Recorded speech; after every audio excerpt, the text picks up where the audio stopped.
mo. Diyos ko, wala akong pakialam kung nagbablog ka. Eh, public ano to, no? Bakit naggaganyan ka suot? Ay, kasi naman ikaw eh. Kanina ako patingin dito, napapasin ko. Ikot lang ikot ang mata mo. Hello mga ka-idol!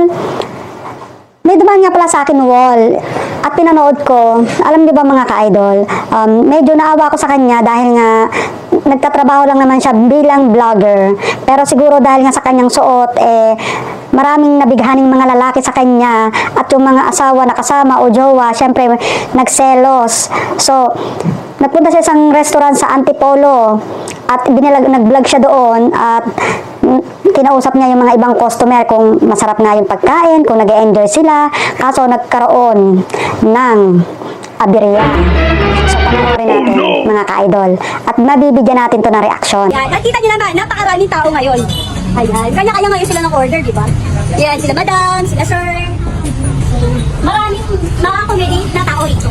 Kung nagustuhan nyo, pumunta na kayo sa Science Science na page para makita nyo ang kanilang mga, ano yun? Ang kanilang mga menu, ganun. So, boss, kamusta naman kayo dyan? Ayan, saan ka natin? Ito yung exciting part na pangyayari ng bunganga ni Ate Ano Iwagas. po, nag-enjoy ko ba sila? Ano ka ba? Alas yung kasama ko sa iyo na nakatingin. Gusto naman? Ano? Ikaw nga isuot mo, halos kita na yung kaluluwa mo. Lahat na ng mga kalalakihan dito sa iyo na nakatingin. Ano pa lang? Diyos ko, wala akong pakialam kung nagbablog ka. Eh, public ano to, no? Bakit naggaganyan ka suot?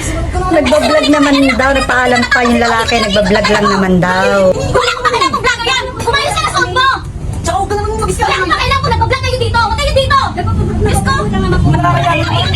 Saan magbablog ate? Sa private?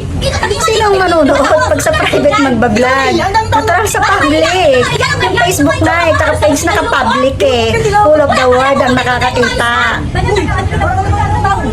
Diyos ko, trabaho. Hoy, saan kayo? Video-video ka. Itigil nyo kaya yan. Okay lang naman ate kung ayaw mo sa suot ni Darna. Pwede mo naman siyang pagsabihan ng smooth way. No? Marami tayong pamamaraan ng pananalita na hindi tayo makakasakit ng iba.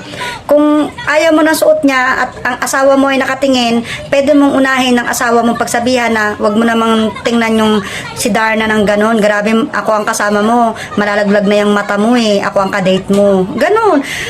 Ngayon, kung ayaw mong asawa mong in front mo, pwede rin naman si Darna, yung babae. Sabihin mo lang ng smooth way, yung nararamdaman mo. Sabihin mo lang, ate, yung suot mo, ba't ba ganyan yung suot mo? Halos kita na yung ano mo.